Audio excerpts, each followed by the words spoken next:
Hello everyone. आज हम लोग सिविक्स का चैप्टर 4 अंडरस्टैंडिंग लॉस को पढ़ेंगे और समझेंगे कि इस चैप्टर में हमें क्या बता रखा है।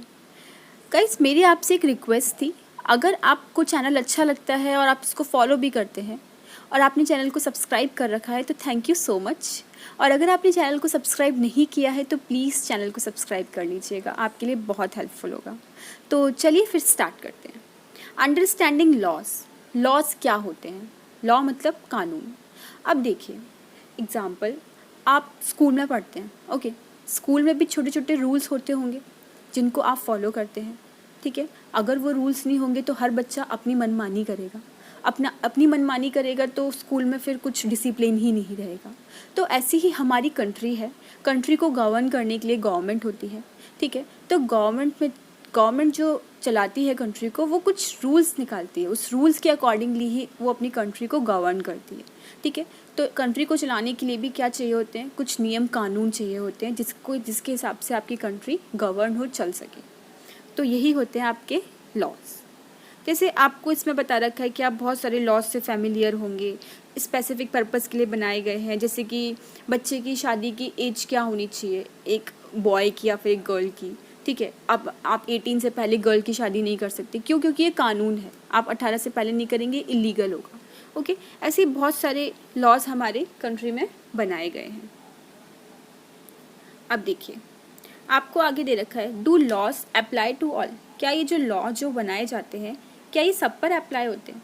आपको एक सिचुएशन दे रखी है यहाँ पे और आपको बताना है। एक गवर्नमेंट ऑफिशियल है, help his son go into hiding because his son has been given a 10-year jail sentence by a district court for a crime that he has committed। अब गवर्नमेंट ऑफिशियल ने help करी है अपने बच्चे की, उसको मतलब छुपा दिया है, उसने छुपाने में हेल्प करी है। क्यों? क्योंकि उसके बच्चे को 10 साल की जेल की सज़ा मिलेगी, क्योंकि उसने कुछ क्राइम किया होगा, ठीक है। तो डिस्ट्रिक्ट कोर्ट ने उसे 10 साल की सज़ा सुनाई। तो क्या आपको लगता है कि ये जो गवर्नमेंट ऑफिशियल का जो एक्शन है ये सही है, जो वो अपने बच्चे को छुपा रहा है? Should his son be exempt from the law? क्या एग्जाम्प्ट मतलब उस चीज़, मतलब ये कानून उसके लिए नहीं है, ये कानून एग्जाम्प्ट है उस बच्चे के लिए कि तुम्हारे लिए ऊपर ये कानून लागू नहीं होता। क्यों? क्योंकि तुम जो गवर्नमेंट एम्प्लॉय है तुम, या फिर जो कोई नेता है कोई उसका बच्चा है, इस टाइप से आप बोल सकते हो, ठीक है। क्यों? क्योंकि उसके जो फादर है वो इकोनॉमिकली और पॉलिटिकली पावरफुल है, मतलब उनके पास बहुत पैसा है और वो पॉलिटिक्स में भी उनका पोजीशन बहुत अच्छी है। तो भाई तुम्हें जेल नहीं होगी, ऐसा तो कुछ नहीं होता, ऐसा होना भी नहीं चाहिए। क्यों? क्योंकि लॉ जो होती है वो सब पे अप्लाई एक सी होती है, चाहे कोई भी हो। तो चलिए पढ़ते हैं। The above is a clear case of the violation of law. ये क्या हो रहा है? लॉ का क्या कर रहे हो? वायलेशन कर रहे हो, वायलेट कर रहे हो अगर आप अपने बच्चे को छुपा रहे हो। क्यों? क्योंकि कानून तो सबके लिए बराबर है। आपने यूनिट 1 में पढ़ा होगा, member of the constituent assembly were agreed that there should be no arbitrary exercise of power in independent India.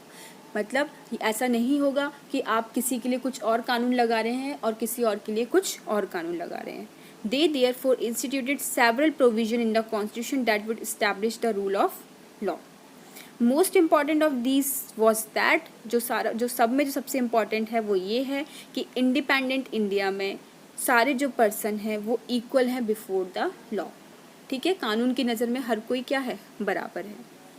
Law जो है डिस्क्रिमिनेट नहीं करती, मतलब भेदभाव नहीं करती पर्सन के बीच में, चाहे वो किसी भी रिलीजन का हो, किसी भी कास्ट का हो, किसी भी जेंडर का हो, ठीक है। सबके लिए कानून बराबर है। What the rule of law means is that the all law apply equally to all citizen of the country and no one can above the law. कोई भी कानून से बढ़ कर के नहीं है, सब कानून के लिए एक बराबर है। ना ही गवर्नमेंट ऑफिशियल्स, ना ही कोई पर्सन जो बहुत अमीर हो, ना ही प्रेसिडेंट कंट्री का कानून से बड़ा है। अगर कोई भी कोई क्राइम करता है या फिर कानून को तोड़ता है, वायलेट करता है, has a specific punishment as well as a process through which the guilt of the person has to be established. कानून के हिसाब से उसे जो पनिशमेंट दिया जाएगा, मतलब जो उसने कानून तोड़ा है उसके अकॉर्डिंगली उसे जो पनिशमेंट मिलना चाहिए वो उसे मिलेगा, ओके। बट क्या हमेशा ऐसा होता है? आपने देखा होगा। अब हम बात करते हैं एंशियंट इंडिया की, ठीक है, ब्रिटिशर्स के टाइम की। There was innumerable and often overlapping local laws. वहाँ पे बहुत ही मतलब जो कानून बनाए गए थे वो सबके लिए बराबर नहीं होते थे। Different communities enjoy different degree of autonomy in administrating these laws. हर कम्युनिटी अपना अलग डिग्री का ऑटोनॉमी क्या कर रही थी? इंजॉय कर रही थी। अब इसमें क्या है, in some cases the punishment that 2 person received for the same crime varied depending on their caste background. अब इसमें क्या होता था, एक बंदा है जो अपर कास्ट का है, एक बंदा है जो लोअर कास्ट का है, दोनों ने सेम क्राइम करा है, पर जो अपर कास्ट का है उसे सजा ही नहीं मिलेगी या फिर बहुत कम सज़ा मिलेगी, पर जो लोअर कास्ट का है उसे बहुत ज़्यादा सज़ा मिलेगी। तो ये क्या है, ये डिस्क्रिमिनेशन है, ठीक है। तो ये तो आप आर्बिट्री यूज़ कर रहे हो, ठीक है, तो ऐसा नहीं होना चाहिए। बट आज के टाइम पे क्या है, कानून सबके लिए बराबर है, ठीक है। उसको जो ब्रिटिशर्स के टाइम पे जो लोअर कास्ट के जो लोग होते थे उन्हें बहुत ही हार्शली पेनलाइज किया जाता था, उन्हें मतलब उनके लिए बहुत ही लॉ जो था बहुत ही स्ट्रिक्ट था। This slowly begins to change as this system of law began to further evolve during the colonial period. अब थोड़ा थोड़ा क्या आ रहा है, सिस्टम में चेंज आ रहा है। It is often believed that it was the British colonization who introduced the rule of law in India. ये बिलीव कर लिया गया था कि जब ब्रिटिश कॉलोनाइजेशन था, मतलब जब ब्रिटिशर्स का राज था हमारी कंट्री में, तभी रूल ऑफ लॉ इंडिया में इंट्रोड्यूस हो गया था, ठीक है। Historians have disputed this claim on several grounds. Historians इस बात को नहीं मानते थे, वो उनका मानना नहीं था कि रूल ऑफ लॉ इंडिया में उस टाइम पे ही आ गया था। क्यों? क्योंकि इसके दो कारण थे। फर्स्ट क्या था कि जो कॉलोनियल रूल लॉ था वो आर्बिट्रेरी था, और दूसरा क्या था कि जो इंडियन नेशनलिस्ट थे उन्होंने बहुत ही प्रोमिनेंट रोल प्ले करा था कि in the development of legal sphere in British India. इसमें क्या था कि पहला जो उन्होंने बताया कि आर्बिट्रेरी था, मतलब किसी के लिए कुछ और कानून और किसी के लिए कुछ और कानून, और हमारे इंडियन नेशनलिस्ट ने इसमें बहुत ही इंपॉर्टेंट रोल प्ले करा था कि हमारा क्या हो, इंडिया का डेवलपमेंट हो, ठीक है। किस टाइम पे? ब्रिटिशर्स के टाइम पे। जो फर्स्ट जो था आपका क्या, आर्बिट्री, तो ये एग्जाम्पल बता रखा है आपको आर्बिट्रीनेस का, that continued to exist as a part of British law in the sedition act of 1870। अब इस सेडिशन एक्ट ऑफ 1870 के तहत क्या था, the idea of sedition was very broadly understood with in this act. आप इस act के through इसको समझिए ज़रा, मैं आपको भी एक्सप्लेन करती हूँ कि अगर कोई भी पर्सन वहाँ का क्रिटिसाइज़ करेगा ब्रिटिश गवर्नमेंट को, मतलब ब्रिटिश गवर्नमेंट की आलोचना करेगा, उनके रूल्स को नहीं मानेगा, उनके बारे में बुरा बोलेगा, तो उसको क्या कर लिया जाएगा, अरेस्ट कर लिया जाएगा बिना किसी ड्यू ट्रायल के। उसे क्या कर लेंगे वो लोग। तो जो इंडियन नेशनलिस्ट थे उन्होंने क्या करा, प्रोटेस्ट करा और क्रिटिसाइज़ करा ये जो आर्बिट्रेरी यूज़ जो अथॉरिटी ब्रिटिशर्स यूज़ कर रहे थे, मतलब वो जो डिस्क्रिमिनेशन कर रहे थे, इसके अगेंस्ट में इंडियन नेशनलिस्ट ने उनकी आलोचना करी, उनके बारे में बोला। उन्होंने क्या करा, अब उन्होंने फाइटिंग स्टार्ट कर दी कि हमें क्या चाहिए, इक्वालिटी चाहिए, हम इस आइडिया को चेंज करना चाहते हैं। किन्होंने?